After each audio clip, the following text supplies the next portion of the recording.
Hello, and a good day to everyone joining us from all across the world. And on behalf of the Academy, I am Praveen Chopra, and it's my privilege to welcome you to yet another episode of Conversations with the Academy. Now, earlier this year, a senior official at the US Department of Justice identified clinical trial fraud as one of their key areas of enforcement focuses, and warned against the dangerous consequences of research fraud, which only serve to undermine confidence in the healthcare industry as a whole. Now, this stance is emblematic of the increasing focus globally on scientific misconduct in medicine's development, portending the challenges facing the research enterprise ahead. Next slide, Kit. So research fraud is real. And despite the advent of GCPs and the concerted adoption of international guidelines under harmonized frameworks, clinical research remains highly vulnerable to fraud and misconduct, warranting strict regulations instituted to detect and to prevent its occurrence. And the COVID-19 pandemic has likely intensified such enforcement efforts, with regulatory agencies issuing guidance on the conduct of clinical trials to assist sponsors in assuring the safety of trial participants, maintaining compliance with GCP, investigating allegations of potential breaches, and of course, minimizing risk to trial integrity. Now, to help us negotiate the intricacies of the emerging scenarios, we are dignified today with the preeminent faculty sharing their learnings. But before we launch into the discussions, some notes on the session today. We will follow our usual conversational format. We already have over 100 registrants today, and the audience could challenge the faculty with questions in the Q&A box in real time. It's right at the bottom of your screens. And look out for the poll questions. And also keep in mind that the session is being recorded to be made available for on-demand viewing on the Academy website subsequently. Now allow me to introduce our faculty. Dr. Mike Collins, a statistician by training with a background of applied genetics, has extensive experience across all phases of clinical development at Hearst, Pfizer, and Alexion. I had a great opportunity to work with Mike in the early days, and it's been a very refreshing experience. Before heading up clinical operations and data sciences at Akebia Therapeutics in Cambridge, Massachusetts today, Mike's passion for championing patient needs drives his optimization of clinical program design, execution, and reporting to ensure the highest quality data delivery, and more importantly, to foster integrity and trust. Professor Sándor Kalpafronius, head of clinical pharmacology at Semmelweis University in Budapest, is an authority on clinical drug development both in the EU and internationally, even standing in as the head of the Hungarian drug regulatory authorities at sometimes. He is trained at the Hungarian Academy of Sciences, and having led several clinical research groups at the Hungarian National Institute of Oncology, Sándor is the driving force behind the ethics initiatives at several global clinical research platforms.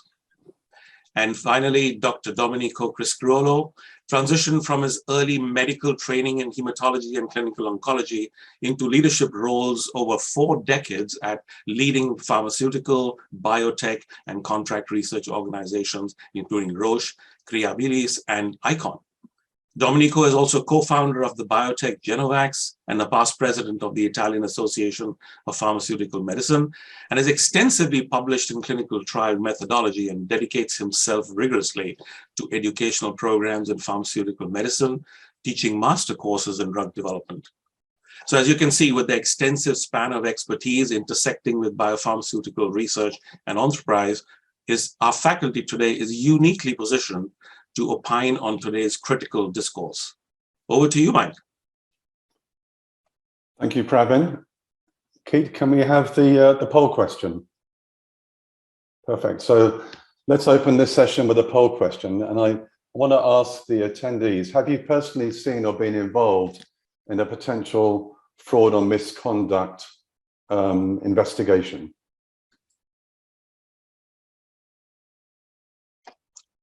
It's a very intriguing question, and while the people are answering, Mike, as you will realize that this has been, different cultural settings in different parts of the world bring in different engagement of combating fraud. So it'll be very interesting to see how people have focused on this. Okay, I think we are getting the responses in. There we go. Mike, a clean slate. So we see about 20% have been sort of involved, and you know that's a good number. So I think we can have a good discussion with maybe some examples from the audience today. And for those that haven't, I think you know that the presentations will you know bring you up to date around what we're seeing and what some of the challenges are in drug development. So Keith, can we go to my first slide? Perfect.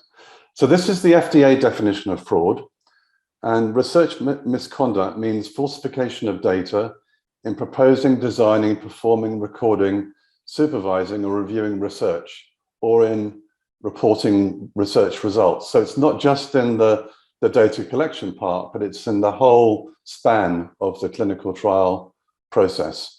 And falsification includes both acts of omission, consciously not revealing all data, and commission, consciously altering or fabricating data.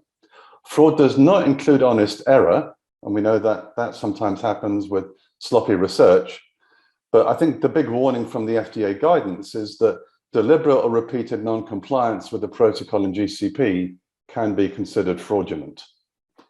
Next slide, please, Kit.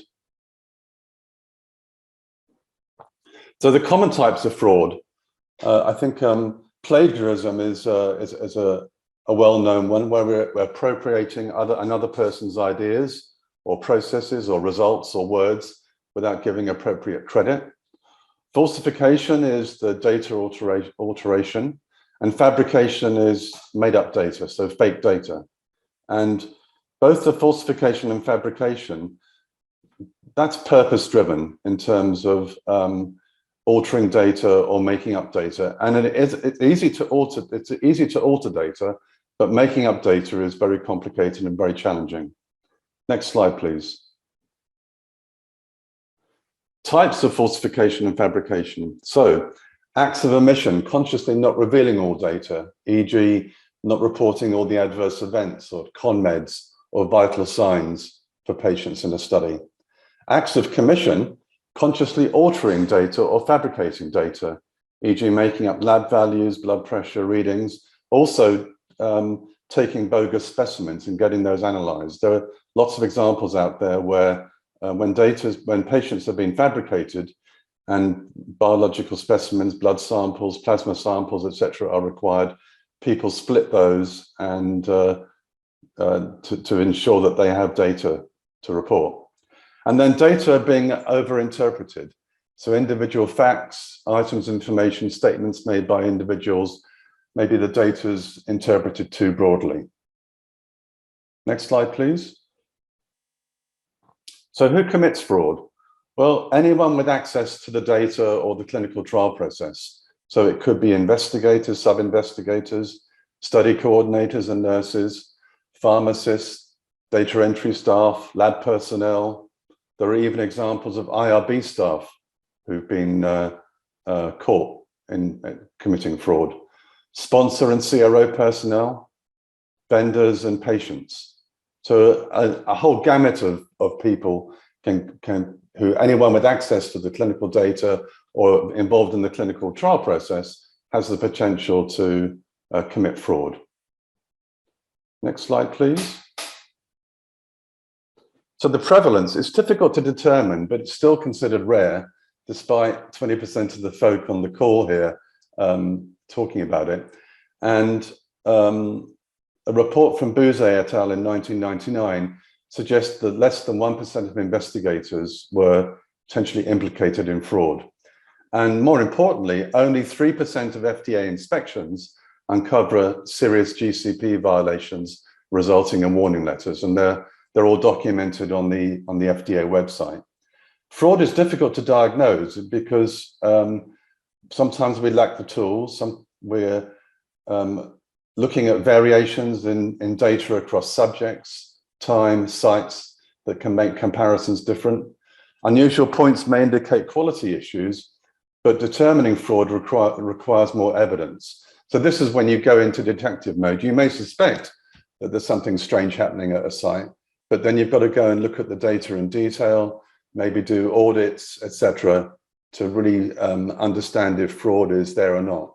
And fraud is, the implications of fraud are very serious. So if we do have suspicions about fraud, we need to have all the information there to understand that. Next slide, please. So why does fraud occur? What's the driver? And that can help us understand what's going on.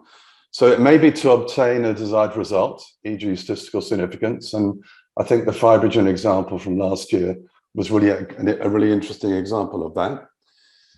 Sometimes it's to include subjects who would otherwise be excluded. They wouldn't meet the inclusion-exclusion criteria, but the investigator thinks it'd be nice to have those patients in the trial. Lack of resources, that maybe there's lack of staff, or the staff at the institution are too busy, or you can't get the subjects. Lack of GCP and protocol training, poor monitoring, laziness and sloppiness in data collection, loss of interest. We know trials go on for a long time. Loss of source data. I mean, I've heard of stories where there's been a fire at the investigator site, and rather than the site putting their hand up and saying, we had a fire, we've lost all the records, they've gone and fabricated the data. Pressure to recruit and enroll more patients, and the pressure to perform or to publish. And of course, money and greed also come in here. As you know, in pharmaceutical trials, there's often a major incentive to get the stipends for enrolling the patients. Next one, please. What types of data may be falsified or fabricated? So everything from the informed consent, the demographic data, eligibility criteria, vital signs, physical and lab examinations, collection of biological specimens, ECGs, drug compliance records, patients' diaries and questionnaires, efficacy data, adverse events, signatures, source data, training records and CVs, administrative records. So if people are really fabricating data, they have to think, and making a patient up, for example, they have to do all this, and it's a big effort. And I think there are good examples out there where multiple people at the institution have been involved in the fraudulent process. You know, you can't necessarily do this by yourself now, so it's got to be almost a team effort to do this sort of fraud. Next slide, please. So risk-based monitoring and centralized data review and source data verification enable implausible trends and patterns in patient data to be seen. So for example, we may see 100% drug compliance, identical lab ECG results, no SAEs reported, subjects adhering perfectly to a visit schedule, perfect efficacy responses for all subjects. So these are things we do as part of the data review, and these might make us suspicious that we've got potential fraud or misconduct happening at investigator site, but we do need to investigate more. Next slide, please.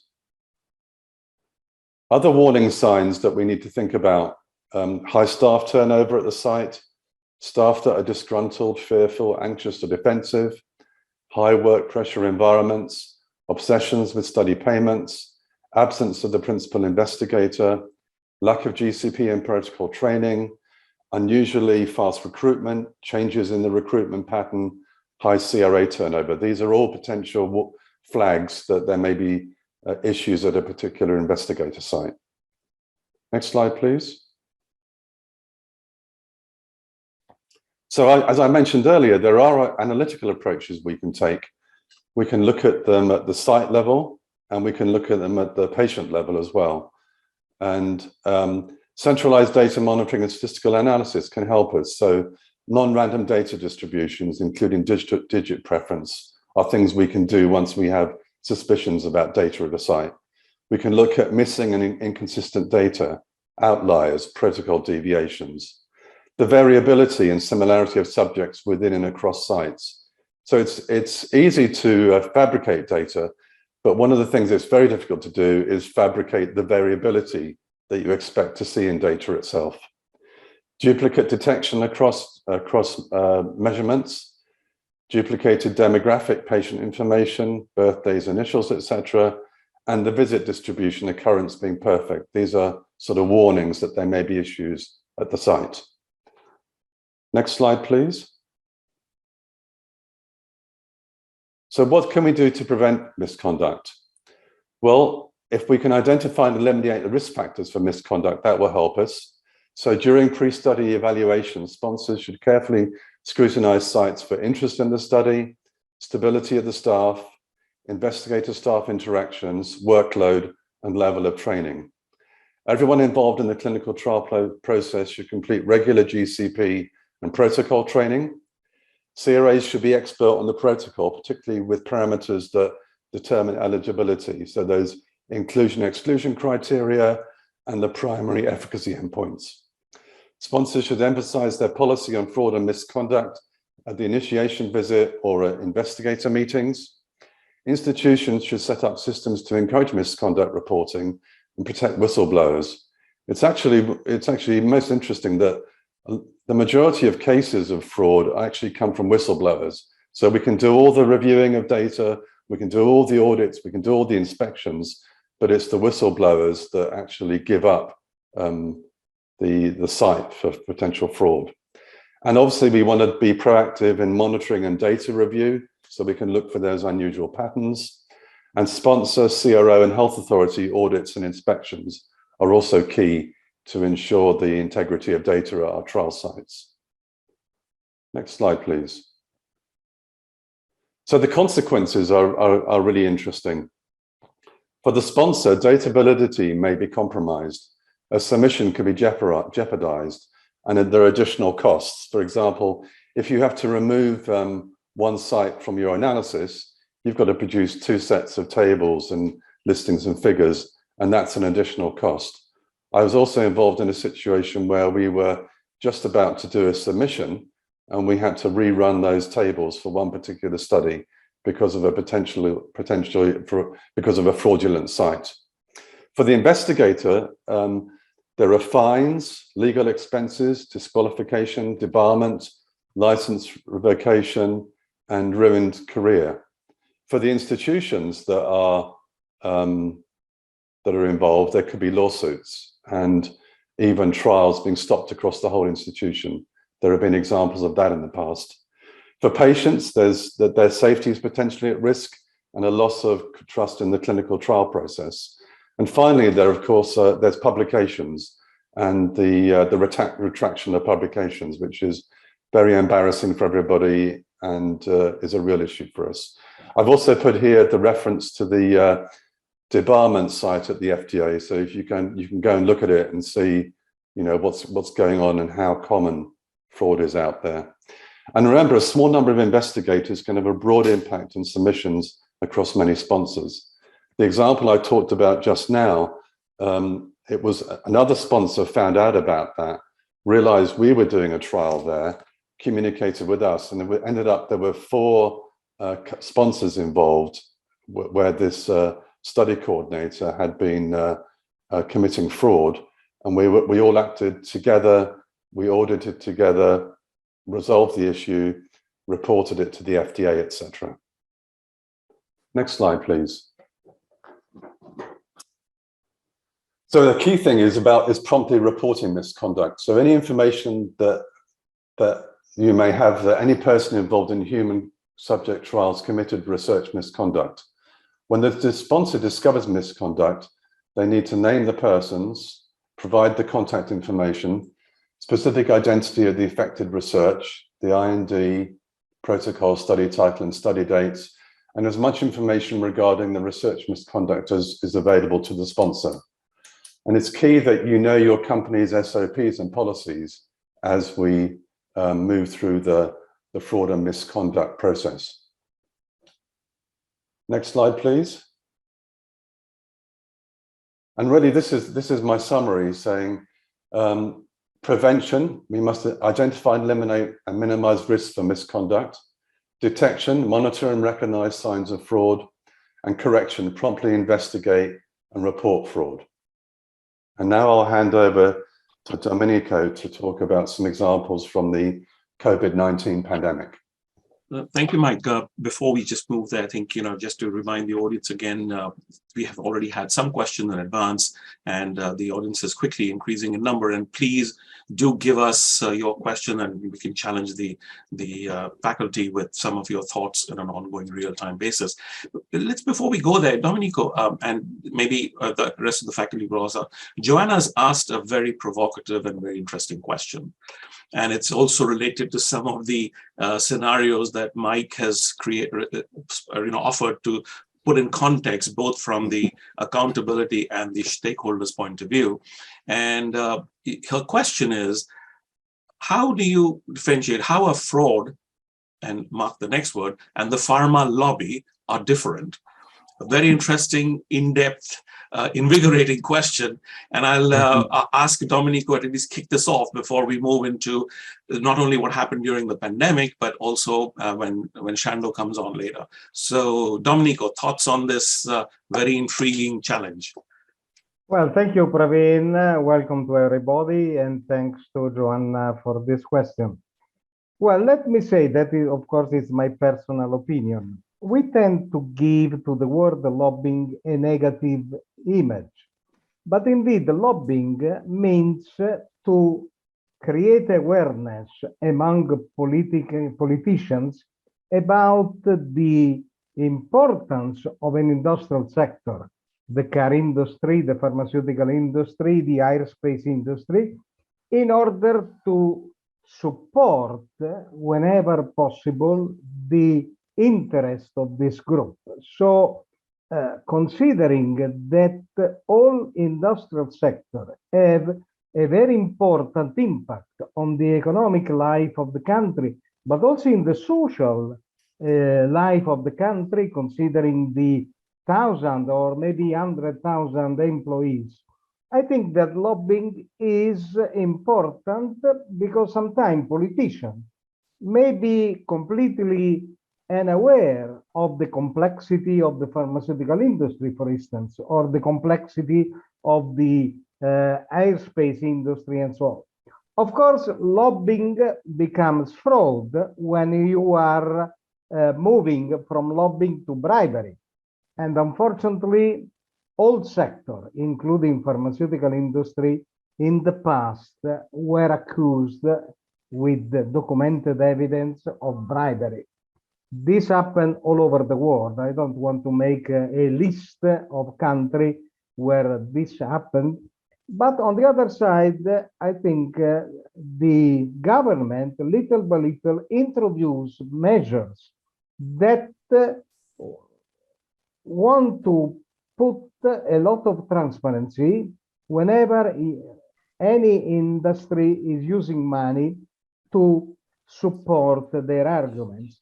In the pharmaceutical industry, I think the first one was in the United States, as usual, with the Sunshine Act, that really put a very clear message to everybody.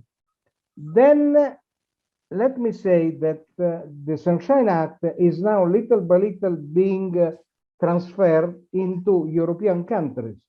Also in Italy, we have an Italian version of the Sunshine Act, but I'm sure that in other countries, this little by little will happen. So let me say that lobbying in the positive way is important because politicians sometimes do not understand the need of an industrial sector.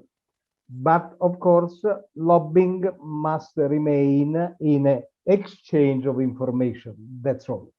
Very good point. And thanks, Dominic. And putting it into context is important. We'll come back to more questions in a minute to the rest of the panel. But one quick rejoinder from this point is also how you mentioned, and I think Mike also brought up, trust and transparency is going to be key to building that relationship going forward. And we need to communicate the efforts made towards building that trust and make full efforts, because that trust gap also raises the perception of this quick question that also came up. And it's important that we keep building that together. Domenico, over to you about what the pandemic has taught us about fraud. Sure. Okay, let me enter into my topic, and if I can have the next slide. Everybody was hoping that considering the impact, the global impact of the pandemic, scientists, reviewers, and all the scientific community was going to look at this dramatic situation with great attention and great honesty. Unfortunately, this did not happen, and I will offer to you some examples that are only a few, because as usually, as Mike told, detecting fraud is difficult. It requires a lot of time. It requires a lot of investigation, and not everybody has time to devote to this activity.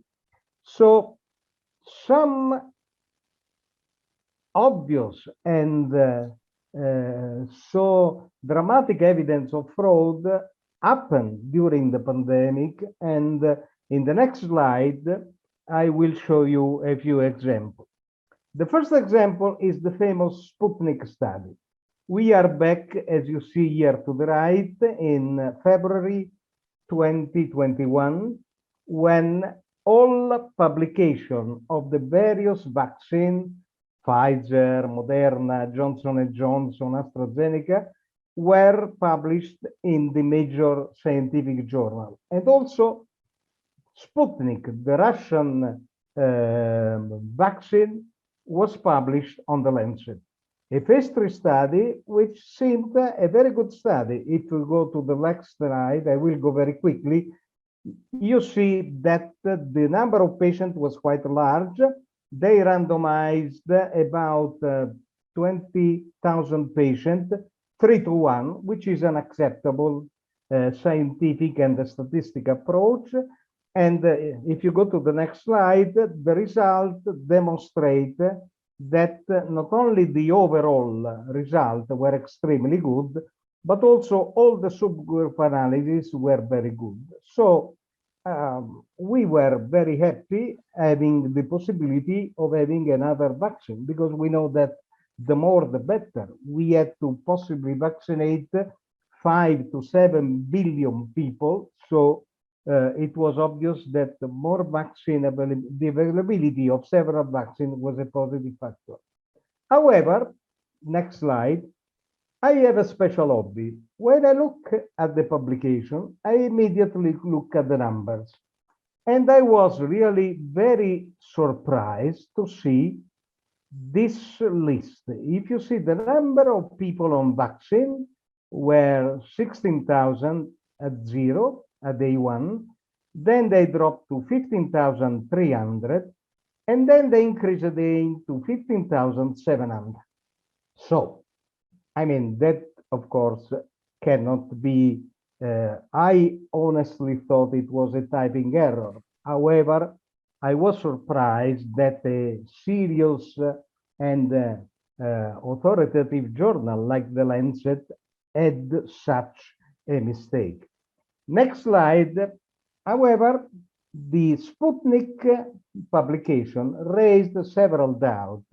This just 3 months after publication, in May 2021, there was a letter to the Lancet by several scientists who underlined not only the mistake I offer to you, but several discrepancies in the result of the study. And they asked to have access to the raw data, because the only way to review the result is to have access to the raw data. This did never happen. The Russian authors never disclosed their raw data. This letter or similar letter were published 4 times in the Lancet, asking to have more evidence of the raw data, but the answer did never arrive.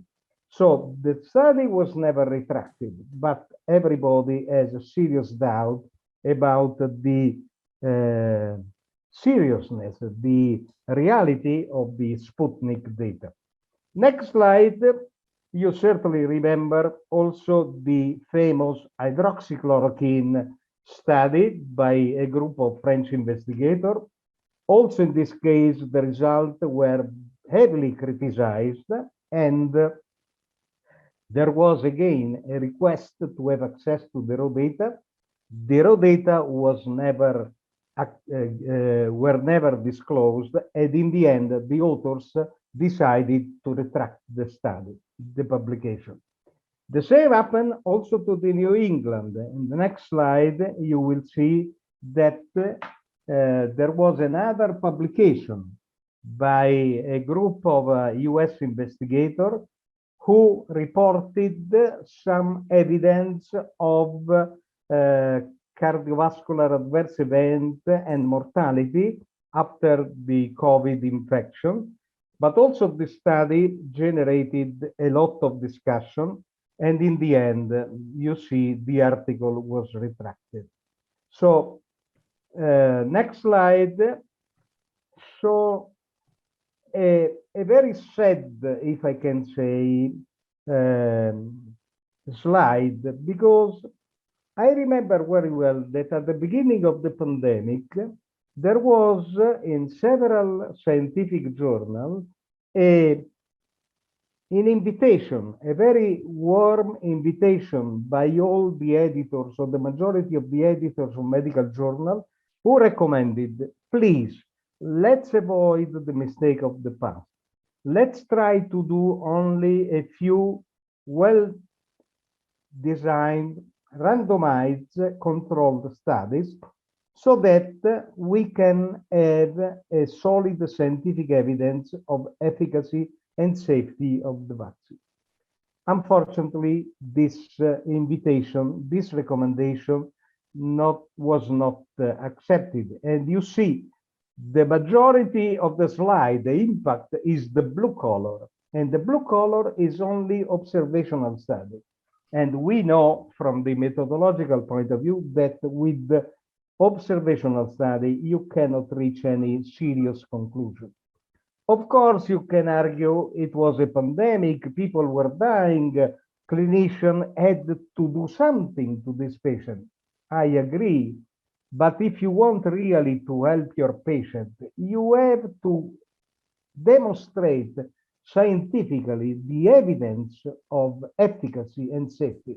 Otherwise, you collect just a few anecdotal results, because in most cases, this observational study were maybe 10 or 20 patients, so with no scientific solid evidence. And this is unfortunately something that we lost. In the last 2 years, the scientific community lost the opportunity to run several well-designed controlled clinical trials. Let's move to the next one. And I want to tell you something also about Italy, because this is a press release in Italian, but the next slide will give you a translation.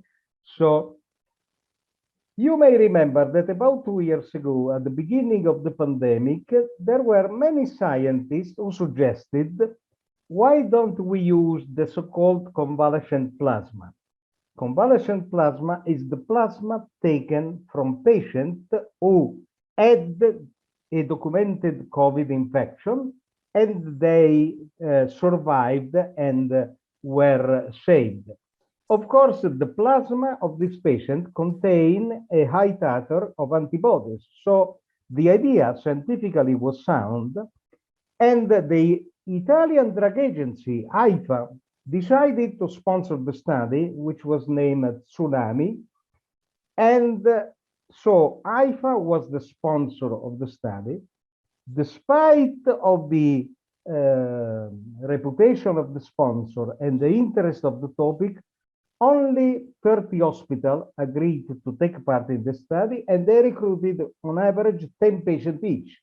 These were the days in which there were hundreds or thousands of patients in the hospital. So it was a surprise to see that the interest of clinicians was not very hot. When the results were disclosed in the press campaign I showed in the slide before, the result indicated that there was no benefit in mortality and in respiratory symptoms. That was a big surprise to everybody.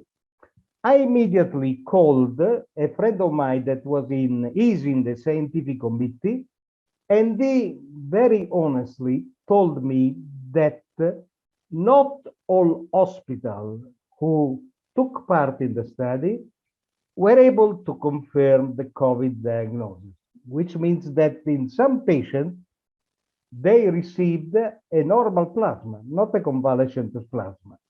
And in fact, to the best of my knowledge, this study that is almost 1 year old, the results were never published. So that is not fraud, of course, but in my opinion, is a serious misconduct, because we all know that the sponsor, and IFA was the sponsor of the trial, has the responsibility, as Mike showed in his presentation, to select the site and to make sure that sites are able to comply with the protocol requirement. So there was no supervision by the sponsor, and the result is that the study was a complete failure. To corroborate this finding, let me show the next slide. A few months ago, I think last month, in March, the New England Journal of Medicine published another study, exactly the same protocol of the IFA study, with good result. Let's go to the next slide, and you will see that the data, first of all, it was much greater patient population. There were almost 600 in each group, 1,200 patients. And you see the figure is very clear, but also the numbers are very clear that the 17 patients had problems as compared to 37. So there was a relative risk reduction of 54%. So that was a well-done study that corroborated the original idea that convalescent plasma contains immunoglobulins, antibodies that can help severely affected patients. And unfortunately, the Italian study is a demonstration that the sponsor must pay attention to the selection of the site in order to produce significant and reliable results. Let's go to the next slide, and I want just to conclude showing that once again, this is a very negative slide, identifying that during the COVID-19 pandemic, there were a lot of drugs that were continuously to be used despite negative findings. It's very unfortunate and not scientific finding to see that the hydroxychloroquine and azithromycin are in the top 2 positions, and we know that these 2 drugs are absolutely useless in the COVID-19 pandemic. So let's go to the end of my discussion, just asking you one question. According to your feeling, which of the following opportunities can stimulate fraud? Can you give me your opinion on this? Gaining visibility, or scientific competition, or appearance in TV, or lack of accurate control from the journal editor? So while the audience is while responding to this, Dominic, we are getting a flood of questions coming in. We probably will skip the next poll question, and after your conclusion, we'll try and answer some question and give Shandor some opportunity to share some views quickly, because I'm looking at the time here, and there are several very important questions coming up right now. Can you show the result? Yeah. Well, I agree with you. Well, first of all the answers are correct in principle, because all the 4 options indicate an opportunity or an attempt, a temptation to make fraud on misconduct. But certainly we have seen in the last 2 years a continuous presence of clinicians, of virologists, of phrenologists, of infectivologists in the media. And of course, their presence was also paid. So these people immediately got incredible visibility.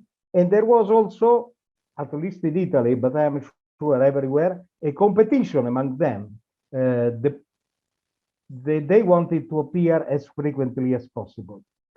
Thank you for this answer. Let's go to the very last one, is the conclusion. Conclusion indicated that we as medical affairs professionals must be aware that fraud can happen everywhere. There is no no-fly zone. There is no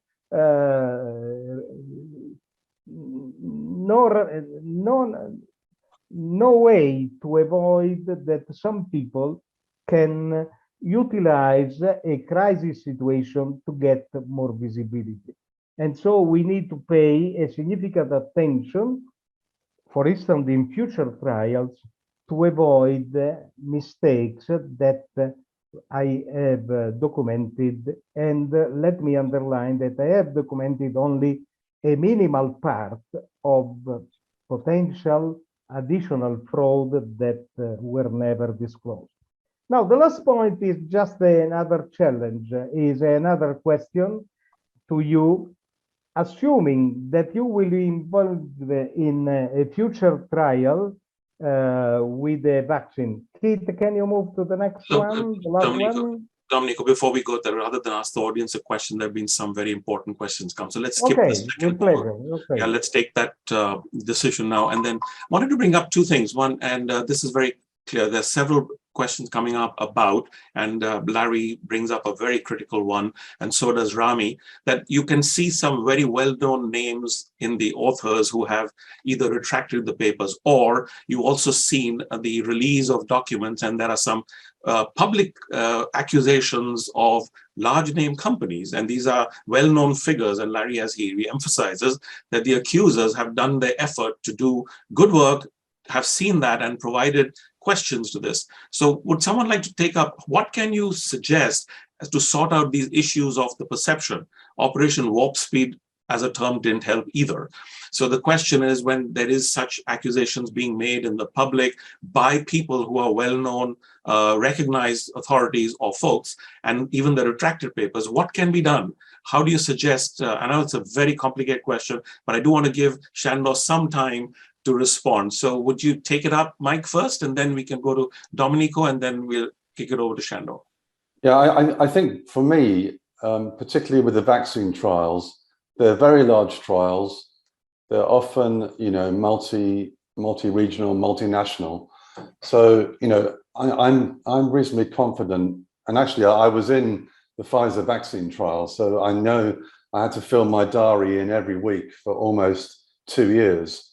Now, I'm sure not everyone did that, as maybe as diligent as I was, but I think the bigger the trials are, the better, because any poor data in those trials will be diluted. So one of my suggestions is make the trials bigger, and then I think we're in a much better situation. So I'm much more likely to believe a trial that's 3,000 subjects rather than 300 subjects.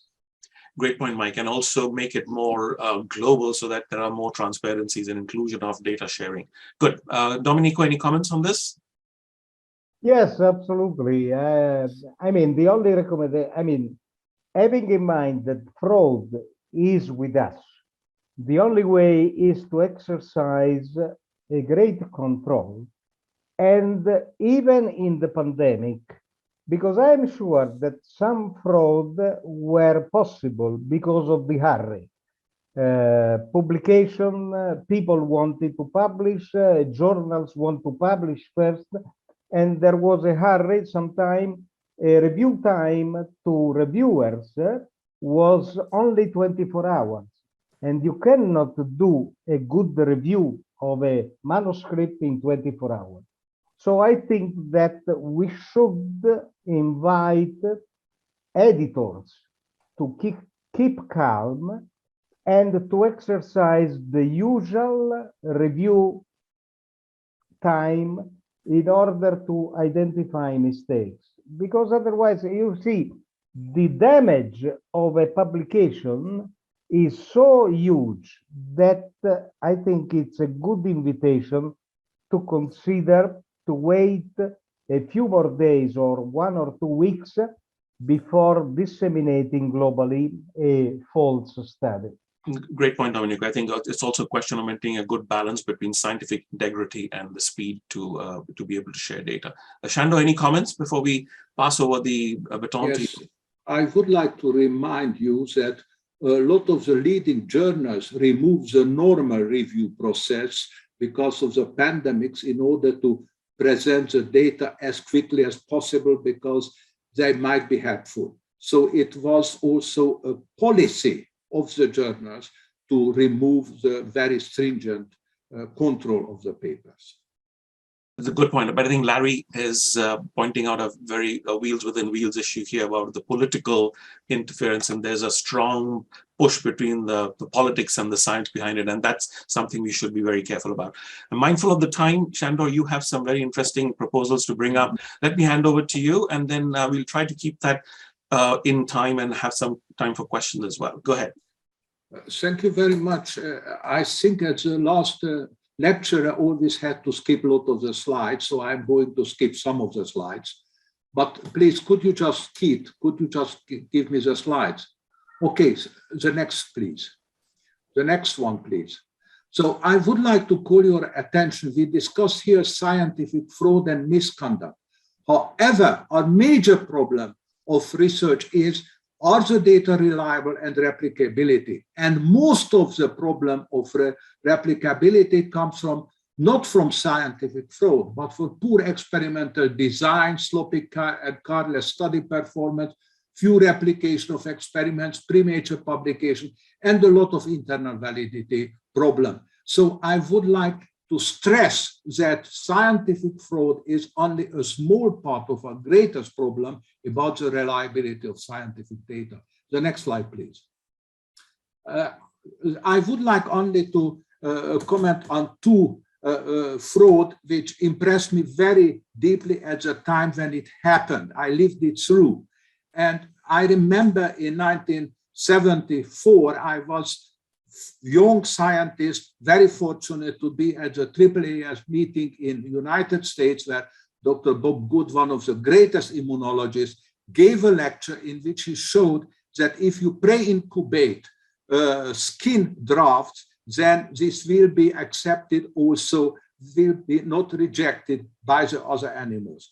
And it was a fantastic lecture, and it went on to say this pre-incubation making the loss of the immunologic reaction opens up a fantastic new future for transplantation medicine. And we are working on how to transfuse organs with medium in order to be accepted by the body. So we were all extremely impressed. I had the feeling this is a real Nobel Prize lecture. After 6 or 8 months, not the Nobel Prize came around, but we began to hear that the whole business was a falsification. And this is a gentleman, Summerlin. Actually, he escaped from the problem because it turned out that he had also some mental problems later. The next slide. The next slide. And this is the thing. What happened, when they went from Bob Good, accepted to be president of the Sloan Kettering Institute, he took with himself Dr. Summerlin, and they wanted to follow up their data, very promising data from Minnesota, which showed that you can translate after incubation, you can transfer the skin transplant. Now they tried to reproduce this experiment in Sloan Kettering without results, and then also Summerlin tried to reproduce his own experience without results. And at that time, Dr. Good asked him to show the mice, and then something incredible thing happened. In the elevator, he took his felt tip pen and he painted gray the skin transplant, and evidently Dr. Good did not look very carefully on the animals, so he accepted that this is a positive result. Only the lab technician later removed this painting by an alcohol. He went to the Dr. Good, the director, that this is a falsification, and then this whole business disrupted. Now, the next slide, I would like to tell you the story of that story. Here, this is a cartoon. Dr. Good, he was a very great immunologist, and this summary. What happened, they actually went back to the Minnesota experiences, and one of the animals was still surviving. And actually, it later turned out, when looking into that animal, it turned out that this mice was not, it was actually a genetic hybrid and not a purebred mice. So actually, they did the experiments what they had where really the results were correct, just the animals were not correctly selected. So it was, they were hybrid mice which readily accepted the transplant. Now, this is a typical story when something you publish, you want to show it, you want to reproduce it, it does not go, then presses you into a very stupid, tragicomic situation when you make a very obvious falsification, painting the skin, and it's turned out to be a tragicomic end of this story, and it was called the medical Watergate at that time. The next slide, please. The next slide shows one of the greatest German problem. This was not only a working group together, but they had also some other relation, which then turned out later to be an extreme accusation and a very nasty debate. Now, what did they? They actually falsified around 37 high-level papers. I don't want to speak about that because that happened. But what the other thing what turned out, that Dr. Herman had been asked by the Dutch granting authorities to review a grant application. And he gave a very negative comment, so the investigator never received the grant. However, he actually wrote and actually plagiarized and copied the same grant application and submitted to the Thyssen Foundation, and he got a very large grant. So this is not only a plagiarism using some of the data, this is a real theft and using the stolen good for your own purposes. Actually, later they had to pay back this money, and he lost his position. He is now a private oncologic practitioner. The next slide, please. The next slide. What a lot of, so if you find the falsification, the papers are actually retracted. Now, what is interesting, if you look at the retracted papers, you will find that only around 20% of the retracted papers are due to falsification. Some others, 20% is distrust of the data, but without proving the falsification. Then the other 40% is a different publication misconduct.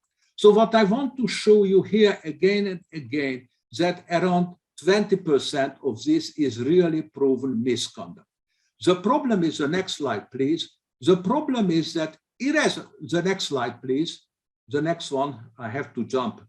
So what here are, there are 53 studies, landmark studies, and some of them could be reproduced and some of them could not be reproduced.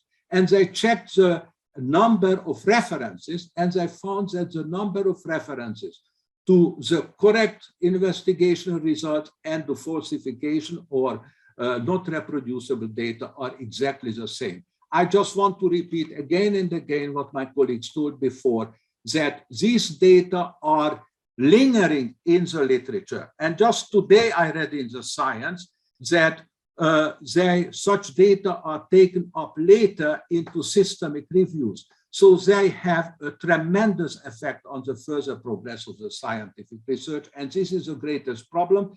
And now the publisher try to follow up much more carefully, not only to retract, but also in the big databases to indicate that these papers had been revoked and had been was falsified. So next slide, please. The next one. I think that I'm not asking now the question anymore because we do not have time. I would like to finish the. So this is a original cartoon. You are completely free to carry out whatever research you want to do, as long as you come up with this conclusion, what he transmits it. I try to rewrite that cartoon to a PhD students entering into a team. Welcome in our team. Our main hypothesis is, says the leader of the team, and naturally, we expect that your work will support our ideas. Now, if your work does not support these ideas, you have to be good enough, strong enough to tell that if you are weak, you might go down to modifying your data, which later might lead you to falsification. So it is a tricky business. And I think that all of us who work in research have to be very careful to be always faithful to our data. Thank you very much indeed. Lovely. Shandor, thank you for putting it all together in the context. And I think it also addresses many of the questions coming up. And two major elements that have come up throughout the discussion and with some of the questions on the screen is really driven around how does one manage not only the perception around this, because the whole thing around fraud and it's real, and the vulnerability of scientific integrity is real, regardless of which groups you're working with. So if I take the last few minutes going around, and I'm going to ask the panel based on their experience and learning, let's go around with Mike, Domenico, and Shandor. Could you highlight in your mind, based on the trends, what do you see as the accountability and responsibility of the stakeholders to prevent fraud and misconduct in the future? Mike? I think particularly in the research area, the institutions need to be very clear around the whole research process. And I think it's interesting, the examples that Sandor gave again come from whistleblowers. So is there an iceberg out there that we're not really understanding? Because the whistleblowers are the ones that are taking down these famous scientists and very credible scientists out there. So I think the institutions have a lot to do to ensure that the correct research processes are happening at the institutions. I mean, I think the pharmaceutical industry, we do a reasonable job of managing our trials and our research. But clearly, I think there's an opportunity for it to be done more consistently across all types of research. Great point, Mike. And your analogy on the iceberg is great. You're only seeing what you are seeing, but you're not being able to catch what's below. And that's a huge unmet or unaddressed interaction. So that's food for thought. Domenico? Well, I think two major suggestions I would like. First of all, I believe that both institutions, but also pharmaceutical companies, should be very rigid. They should state from the very beginning that fraud will be not hidden, but will be disclosed with all the possible consequences. And this is important in order to have transparency. The other point that maybe is just a suggestion, coming also from the example I have demonstrated, usually, not completely, but usually fraud is done by only one or two people. It's different to convince to fabricate data to a team of 10 or 15 people. So beware of investigator who works alone, because the risk, I don't want to say that all investigators working alone are fraudulent. I want only to say that the temptation to modify the data, to adjust the data to reach the famous statistical significance, it's more frequently seen when investigators work alone or just in a couple, because it's more difficult to convince 10 people to modify the result of the study. Great point. More socialistic approach is really good. So Shandor, last word. I have one problem. I think that the present system of evaluating researchers by the number of their publication by the citation index, and so on. It is this quantification is a real supporter of the falsification, because you have to publish very rapidly. You have to, some people publish so that they make reference from themselves. The citation index, I think that this quantitative evaluation of science, according to my opinion, is playing a part in the number of falsification.